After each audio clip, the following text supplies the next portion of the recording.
And because lots of people are trying to manipulate your emotions, whether they're your family members, loved ones, or marketers, Yeah. it's very important for you to be able to take back control of your own emotional state and choose your emotions. Did you push record?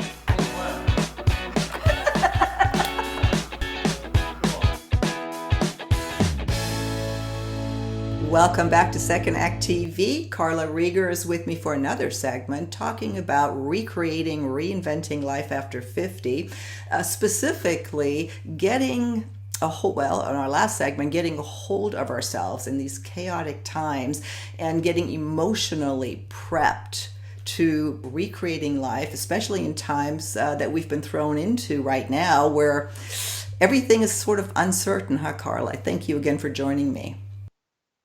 Yeah, you're welcome. Yeah, it's interesting because I've been an expert on resilience for 24 years. And although people always like that topic, they really like it now.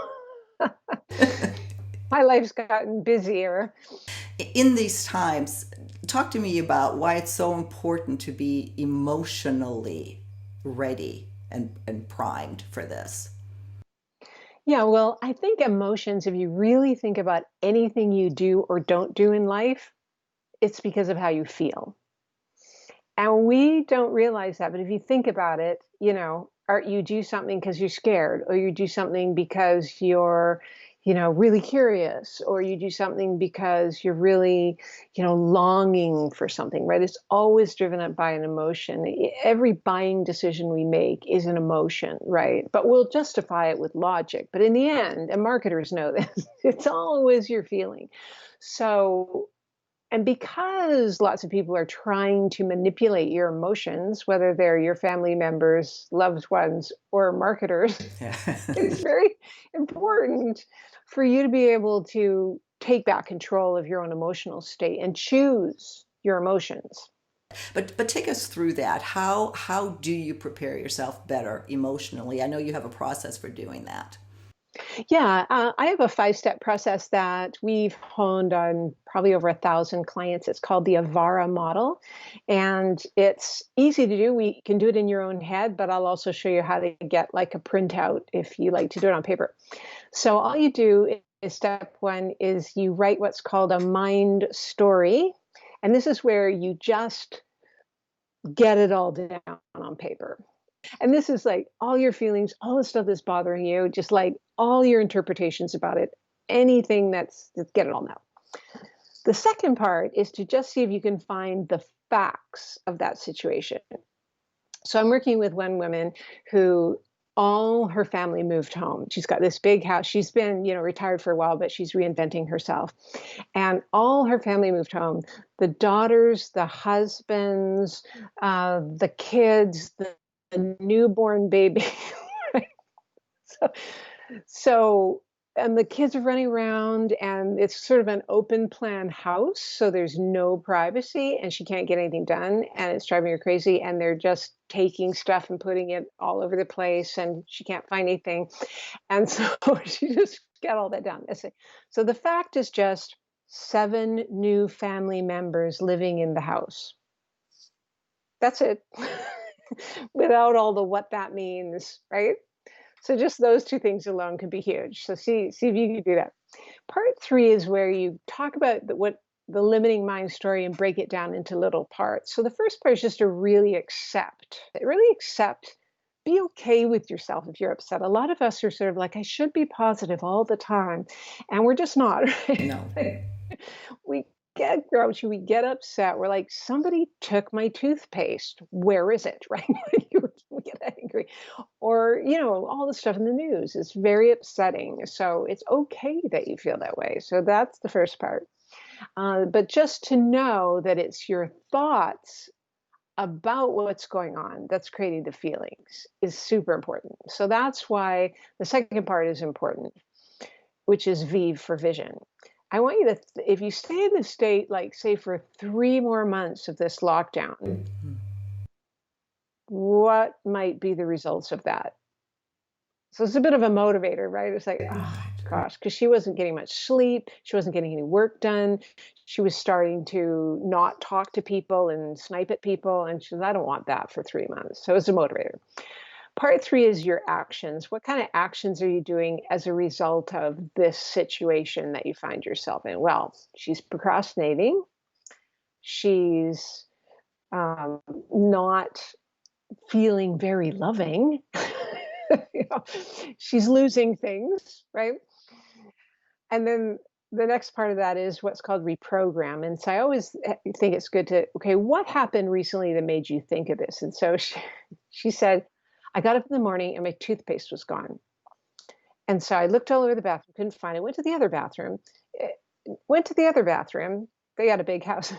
And she asked everyone, where's the toothpaste? Nobody can find the toothpaste. So she just didn't brush her teeth that day. And it just made her blow. Do you know what I mean? Like, she said, but I'm really upset about the toothpaste. Yeah. But it gives you a moment in time to go, okay, what's really going on? So that was the straw that broke the camel's back. It was just like, I can't find anything. So that brings us to the last part, which is attention. And attention in the Avara model is where you go and you look underneath. What are the deeper core beliefs that are driving this reaction? And so what she got down to was she didn't feel like she could say to people, hey, this is my house, love to have you here, and this is what I need to make it work. Somehow she felt like she didn't have permission to do that. And so that helped us explore, well, maybe you do. And maybe you can have a house meeting, and maybe you can say, I need quiet time sometimes. I need a place where nobody can interrupt me, where the dog and the kids are not screaming, crying, or they go out sometimes so I can work. And so that was really important. So then you just rewrite the mind story from a more positive state of mind. So she thought, well, what is the more positive state of mind that she would like? So she thought, well, confidence. Now, a lot of people think I can't feel confident unless something happens externally to make me feel confident, but that's not true. You always manufacture your own emotions, and we forget that. So you start it by saying, I have chosen to feel, and think of an emotion that you would like to feel. So for her, it was confident. I've chosen to feel confident because of my thoughts. So then you manufacture by the thoughts. Well, what would make her feel confident in that situation? Well, feeling like she could talk to people about what she needs to make it work with everyone living together. So then that leads to, okay, if she got in that state of mind, even though she wasn't there yet, if she got in that state of mind for the next 3 months, what would that mean? Better sleep, better relationships with family, getting my business going. Great. And then the actions are she'd probably be more likely to get into action and have open communication. And so then we had to go back to the toothpaste scenario. Okay, she goes and she sees that the toothpaste is gone, but she's feeling confident about how to handle it. So what is she, and she imagines, so she does a mental rehearsal where she just goes and she makes a list of the things that are out of place. And she goes, let's have a house meeting. Let's all get in a good state of mind and not be in a accusatory state of mind. And let's just talk about all the things that we would like to find a win-win solution to. So then the final one for that was, okay, deeper attention. And so for her, she wasn't quite there at feeling confident. So she just created a little affirmation every day, in every way. I'm feeling more confident about setting the boundaries that I need. Interesting. And then the final part was just for her to then do one small action that would make her do that. So she had to set a house meeting, which was going to be the next day, to talk about those things. And that's what she did. And she sorted it all out. And she goes, oh my God, they didn't all hate me. Well, the obvious question that comes to mind is, did she ever brush her teeth? That's right. She just went to the store and got more, which is missing too. So it turns out the kids were playing with it and making art. Oh my goodness, you described that. I was getting nervous just listening to that. Poor thing. Now we're going to link to, you have You have that written down, right? That I can link to where people can follow the 5 steps.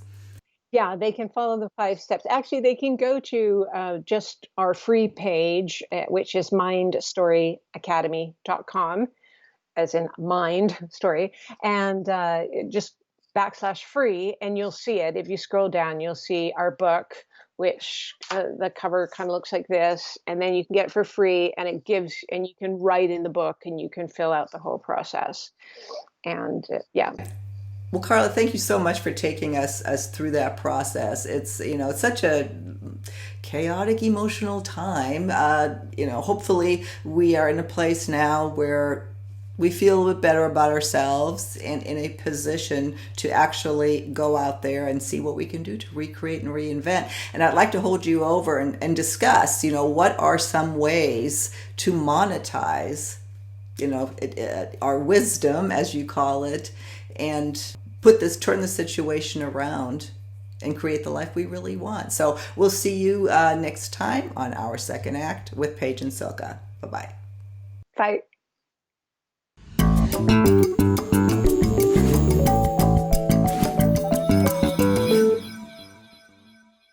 Please be sure to subscribe to our channel. The button is right over here. Just click on through to YouTube, and when you see the little bell right next to the subscribe button, hit that too. We'll notify you every time we launch a new video. See you next time.